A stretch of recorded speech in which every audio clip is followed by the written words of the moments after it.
Mendoan, menyatu dalam doa dan renungan dari Katedral Kristus Raja Purwokerto, Sabtu 27 Maret 2021, bersama saya, Romo Oktavianus Heri Setiawan. Saudara-saudari yang terkasih, salam sehat dan berkah dalam. Mari kita siapkan hati kita untuk mendengarkan dan merenungkan sabda Tuhan yang diambil dari Injil Yohanes bab 11 ayat 45 sampai 56. Dalam nama Bapa dan Putera dan Roh Kudus. Amin. Tuhan bersamamu dan bersama rohmu. Inilah Injil Yesus Kristus menurut Yohanes. Dimuliakanlah Tuhan. Banyak di antara orang-orang Yahudi yang datang melawat Maria dan yang menyaksikan sendiri apa yang telah dibuat Yesus, percaya kepadanya.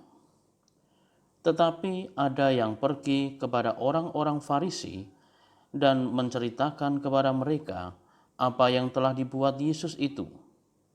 Lalu imam-imam kepala dan orang-orang Farisi memanggil mahkamah agama untuk berkumpul dan mereka berkata, "Apakah yang harus kita buat? Sebab orang itu membuat banyak mukjizat. Apabila kita biarkan dia, maka semua orang akan percaya kepadanya dan orang-orang Roma akan datang dan akan merampas tempat suci kita serta bangsa kita." Tetapi seorang di antara mereka, yaitu Kayafas, imam besar pada tahun itu, berkata kepada mereka, "Kamu tidak tahu apa-apa, dan kamu tidak insaf, bahwa lebih berguna bagimu jika satu orang mati untuk bangsa kita daripada seluruh bangsa kita ini binasa." Hal itu dikatakannya bukan dari dirinya sendiri, tetapi sebagai imam besar pada tahun itu, ia bernubuat bahwa Yesus akan mati untuk bangsa itu.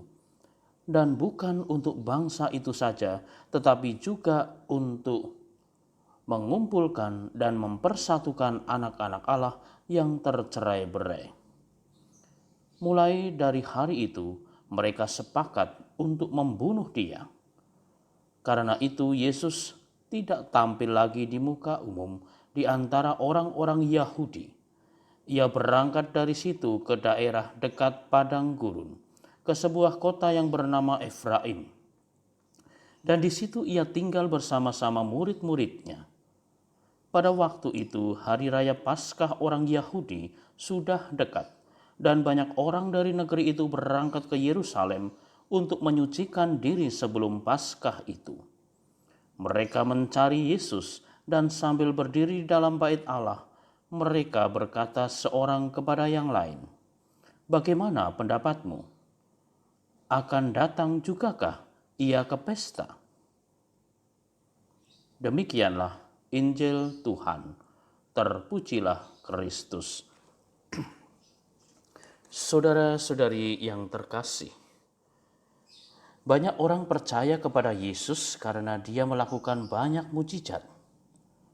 Lebih lagi ketika Lazarus dibangkitkan dari kematian setelah 4 hari dikuburkan. Tetapi di antara orang yang percaya masih ada juga orang yang tidak percaya. Tidak hanya sampai pada tidak percaya saja, melainkan juga menghasut orang lain untuk tidak ikut-ikutan percaya. Dan ironisnya, tindakan ini justru dilakukan oleh orang-orang yang menyebut dirinya para imam dan orang Farisi. Sebagai pemimpin rohani umat, seharusnya mereka mengajak pengikutnya untuk memahami fakta kebenaran yang nampak dengan kasat mata, bukan sebaliknya menghasut untuk tidak percaya. Sikap tidak percaya akan karya Allah bagi bangsanya ini mengakibatkan para imam tiba pada kesepakatan untuk membunuh Yesus. Karena saatnya belum tiba, Yesus menyingkir dari tempat-tempat umum dan tinggal bersama murid-muridnya. Suatu kebenaran tidak secara otomatis dapat diterima baik oleh semua pihak. Segala sesuatu terletak pada tujuan kebenaran itu sendiri.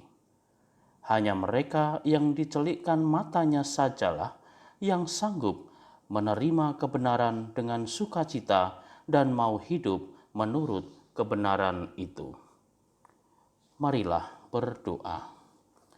Ya Tuhan, ajarilah kami untuk senantiasa terbuka hati dan mata kami terhadap kebenaran-kebenaran sabda-Mu yang menjadi pedoman dan arah hidup kami, sehingga pada akhirnya kami hidup di dalam kebenaran-Mu, hidup seturut dengan kehendak-Mu. Dimuliakanlah Engkau kini dan sepanjang masa. Amin. Tuhan bersamamu dan bersama roh-Mu. Kita sekalian, perjalanan hidup kita, rencana-rencana baik kita, senantiasa dibimbing, dilindungi, dan diberkati oleh Allah yang Maha Kuasa dalam nama Bapa dan Putera dan Roh Kudus. Amin. Selamat beraktivitas, Tuhan memberkati, salam mendoan.